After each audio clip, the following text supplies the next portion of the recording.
আজ রাজপথে কি দেখুন, আমাদের রেল হকারদের, রেল বস্তির মানুষদের, রানিং হকারদের উচ্ছেদ করে দেওয়ার যে পরিকল্পনা করেছে রেল, যেভাবে বুলডোজার রাজ চালানো হচ্ছে, যেভাবে অমানবিক বেপরোয়া উচ্ছেদ হচ্ছে, যেভাবে রেল হকার আত্মহত্যা করছে, 1000 টাকা, 2000 টাকা, 4000 টাকা ফাইন নেওয়া হচ্ছে রানিং হকারদের কাছে, বুলডোজার দিয়ে হকারদের দোকান ভেঙে দেওয়া হচ্ছে, রেল বস্তি, রেল কলোনি উচ্ছেদ করা হচ্ছে।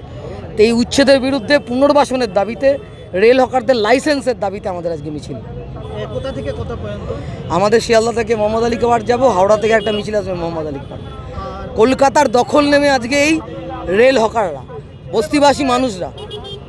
আর একটা বিষয়, সেটা হচ্ছে যে আপনারা তো বারবার চিঠি দিয়েছেন রেল দপ্তরকে বলুন, মন্ত্রীদের বলুন, কোনো সদুত্তর বা না, রেল দপ্তরে গেছি, ডিআরএম এর কাছে গেছি, জেনারেল ম্যানেজার, রেলমন্ত্রী সব চিঠি দিয়েছি। আসলে বিজেপি তো বড় লোকদের সরকার, ওরা তো গরিব মানুষের কথা ভাববে না, তো বড় লোকদের কথা ভাববে। এই গরিব মানুষের কথা ওরা ভাবে? আদানিকে 1 টাকায় পাহাড় বিক্রি করতে পারে, আর প্রধানমন্ত্রী ঝালমুড়ি খেতে পারেন 10 টাকা দিয়ে, আর ঝালমুড়ি বিক্রি করা আমাদের কার্তিক সাহু কাকিনারা আত্মহত্যা করে। একটা বিজেপির লোক খোঁজ নিয়েছে?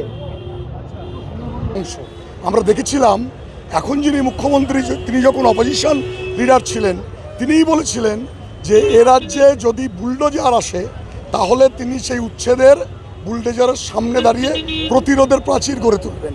কিন্তু মুখ্যমন্ত্রী হওয়ার পরে কিন্তু এই একই স্ট্যান্ডে তিনি নেই, বরঞ্চ তথাকথিত ডবল ইঞ্জিনের নিষ্পেষণে রাজ্য এবং কেন্দ্রের সরকার তারা এই রেল হকারদের এবং বস্তিবাসীদের উচ্ছেদ করছে।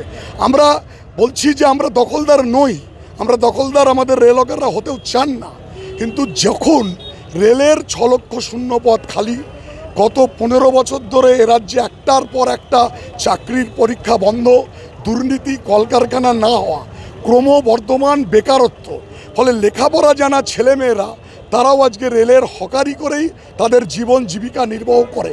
এই দেশের সরকার, এই রাষ্ট্রের দায়িত্ব, সংবিধানের দায়িত্ব রুটি রুজি এবং বাসস্থানের ব্যবস্থা করা।